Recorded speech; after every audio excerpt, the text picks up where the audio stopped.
എല്ലാവർക്കും നമ്മുടെ പുതിയ വീഡിയോയിലേക്ക് സ്വാഗതം. കുടംപുളി ചേർത്ത് തയ്യാറാക്കിയ നല്ലൊരു നാടൻ മത്തിക്കറിയാണ് ഇന്നത്തെ നമ്മുടെ റെസിപ്പി. മത്തിക്ക് പകരമായിട്ട് ചെറുതും വലുതുമായ ഏതൊരു മീനും ഉപയോഗിച്ചും നിങ്ങൾക്ക് ഇഷ്ടമുള്ള ഏത് പുളി ചേർത്തും ഈ കറി നമുക്ക് രുചികരമായി തയ്യാറാക്കി എടുക്കാവുന്നതാണ്. അപ്പോൾ നമുക്ക് ഉടനെ തന്നെ റെസിപ്പി കാണാം. മീൻ കറി തയ്യാറാക്കാനായിട്ട് ഞാനിവിടെ 1/2 കിലോ അളവിൽ ചെറിയ നാടൻ മത്തി ക്ലീൻ ചെയ്ത് റെഡിയാക്കി വെച്ചിട്ടുണ്ട്. ഇനി നമുക്ക് ഇതിലേക്ക് വേണ്ട ഒരു തേങ്ങ അരപ്പ് തയ്യാറാക്കാം. അതിനായിട്ട് മിക്സിയുടെ ചെറിയ ജാറിലേക്ക് 1 കപ്പ് അളവിൽ ചിരകിയ തേങ്ങ ഇട്ട് കൊടുക്കാം. ഇനി നമുക്ക് ഇതിലേക്ക് വേണ്ടത് ഉണക്കമുളകാണ്. ഞാനിവിടെ മീഡിയം വലുപ്പത്തിലുള്ള 10 മുളകാണ് എടുത്തിരിക്കുന്നത്. ചെറിയ മുളകാണെങ്കിൽ എരിവ് അനുസരിച്ച് കൂടുതൽ എണ്ണം എടുക്കാം. കൂടെ തന്നെ 5-6 ചെറിയുള്ളിയും ഒപ്പം തന്നെ ഇതെല്ലാം ഒന്ന് അരഞ്ഞു കിട്ടാൻ ആവശ്യമായ 1/2 കപ്പ് വെള്ളം കൂടി ഒഴിച്ചിട്ട് എല്ലാം കൂടി ഒട്ടും തരിയില്ലാതെ ഇതുപോലെ നന്നായിട്ട് അരച്ചെടുത്ത് മാറ്റി വയ്ക്കാം.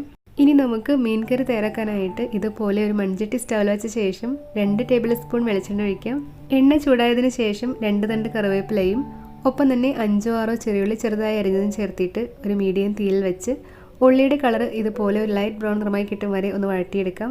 ഇനി നമുക്ക് തീയൊന്ന് കുറച്ച് വെച്ച ശേഷം 1/2 ടീസ്പൂൺ മഞ്ഞൾപ്പൊടിയും നല്ലൊരു കളറിനായിട്ട് 1 ടീസ്പൂൺ കാശ്മീരി മുളക് പൊടിയും ചേർക്കാം.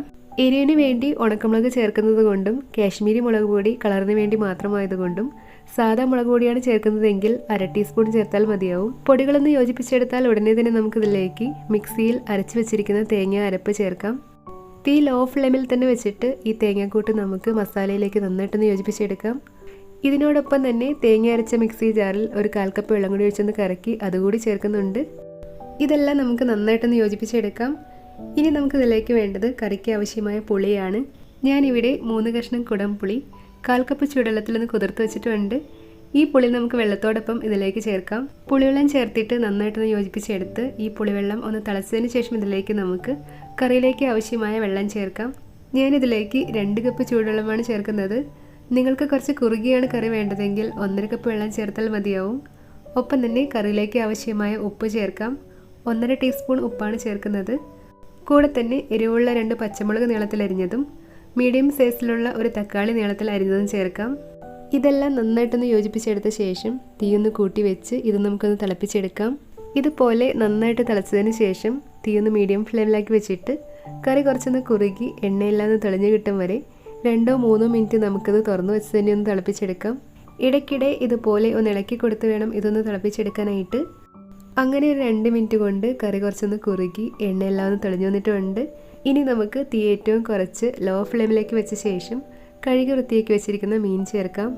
മീനെല്ലാം കറിയിലൊന്ന് മുങ്ങിക്കിടക്കുന്ന വിധത്തിൽ വെച്ച് കൊടുത്ത ശേഷം തീയൊന്ന് കൂട്ടി വെച്ച് ഈ കറി നമുക്കൊന്ന് തിളപ്പിച്ചെടുക്കാം.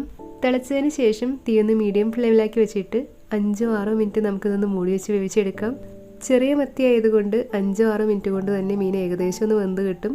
ഇനി നമുക്ക് മൂടി തുറന്നിട്ട് തീ നന്നായി കുറച്ച് വെച്ച ശേഷം മീൻ്റെ വേവെല്ലാം എല്ലായിടത്തും ഒരേപോലെ ആയി കിട്ടാനായിട്ട് ചട്ടി ഇതുപോലെ കയ്യിലെടുത്തൊന്ന് ചുറ്റിച്ചെടുക്കാം. അതിനുശേഷം കറി ഒന്നുകൂടി ഒന്ന് കുറുകി കിട്ടും വരെ മീഡിയം ഫ്ലെയിമിൽ തന്നെ വെച്ച് 2-3 മിനിറ്റ് കൂടി നമുക്ക് തുറന്നു വെച്ച് തന്നെ ഒന്ന് വേവിച്ചെടുക്കാം. പുളി നോക്കിയിട്ട് കൂടുതലായി തോന്നുന്നുണ്ടെങ്കിൽ 1-2 കഷ്ണം പുളി ഈ സമയം എടുത്തു മാറ്റാവുന്നതാണ്. ഉപ്പ് നോക്കിയിട്ട് കുറവുണ്ടെങ്കിൽ വേണമെങ്കിൽ ഈ സമയത്തും ചേർക്കാം.